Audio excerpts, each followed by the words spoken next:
Hi guys, my name's Andy and welcome to lesson 5 of this series of videos for the TrueFire Guitar Teacher Competition. In this lesson we're going to be covering how to improvise using the G major pentatonic scale that we learnt in lesson 4, and you can improvise over any of the chord sequences that you came up with in lesson 3, but I've also got a nice backing track for you to play over, which is provided in the lesson notes of this lesson. So I'm going to presume that you've already played your G major pentatonic plenty of times so that you can play it at this kind of speed and it's sounding kind of smooth, but we're wanting to be able to do something with it. We're wanting to be able to put it into a musical situation rather than just, hey, you know a scale and then move on. You know, you want to be able to actually use the notes from that scale and even learn songs using that one scale as well. So the first thing to try when you're comfortable walking up and down the scale and you have the notes memorized is to change direction almost at random. And typically most melodies, again, all we're doing here is trying to think of what actual songs that you like do and then copy them. So most melodies would kind of go up a little bit, maybe 3 or 4 notes, and then come back down.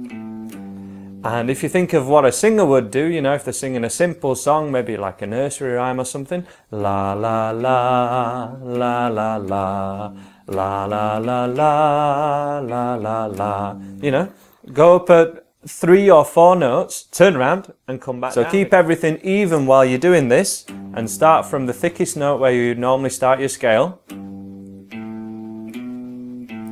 Come back down. Keep walking up. Turn around. Come back down. Go up.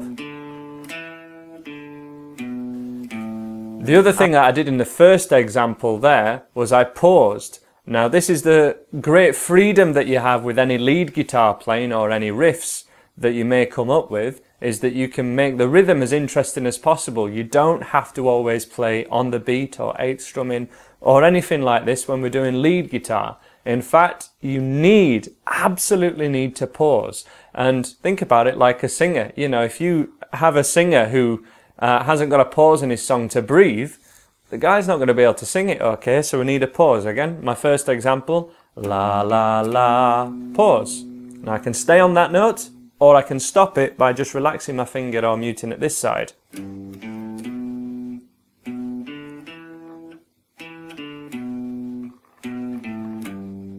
Suddenly it doesn't sound like a scale, but I'm still going in scale order, but I'm changing direction at almost random points, but I'm also pausing and I'm either staying on one note a little longer or I'm putting silence in there. The next thing is to add some kind of phrasing to it. So phrasing is how we play something in terms of maybe using hammer-ons, flick-offs, or even slides. And there's a couple of cool things that we can try in this situation which are quite easy to do, but you should definitely try out. So the first thing we want to do is try and hammer on any notes after picking an open string. So for example, pick, pick, hammer first finger on. Pick, pick, hammer first finger on. And any note at that 2nd fret specifically is a great opportunity to pick the open string and then hammer on at that 2nd fret. Pick, hammer 2nd fret. And then when we get to the thinnest 2 strings, pick, hammer your middle finger on. Pick, hammer. Now this hammer-ons and flick-offs idea, so a flick-off is just going the other way. Kind of flicking downwards and trying to make it sound as even as possible. The temptation is, or the capability of this, is to do things an awful lot faster. So you can do kind of the Guitar Rock Hero kind of thing. But you want to get used to trying to make the notes that you're hammering or flicking off to sound exactly the same as if they've been picked. This is all a lot easier if you have an awful lot of overdrive on, because everything rings out a lot more. But you should try it without that overdrive.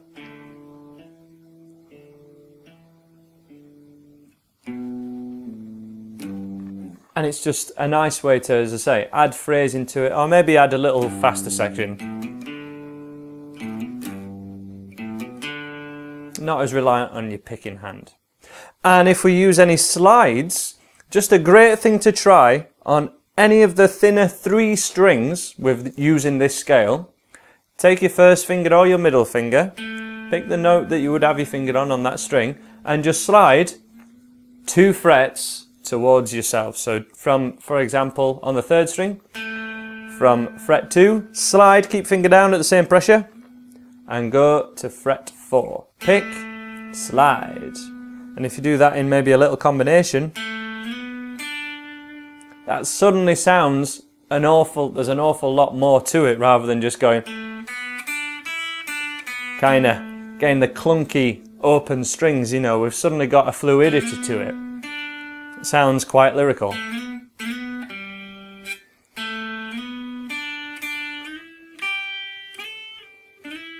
You can even do it in pairs of strings as well. There was a flat first finger on the thinnest 2 strings.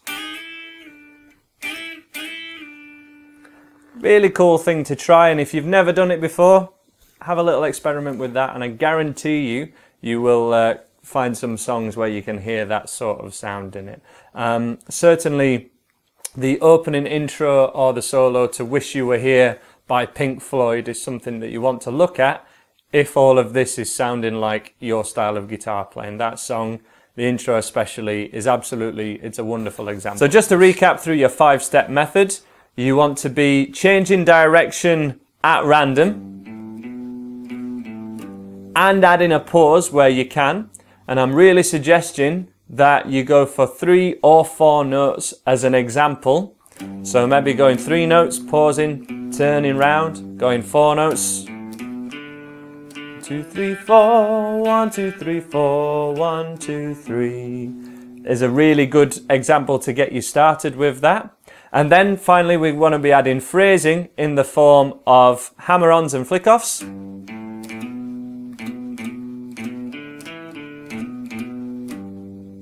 And finally, you want to be adding some slides, 2 fret slides specifically on the thinner 3 strings.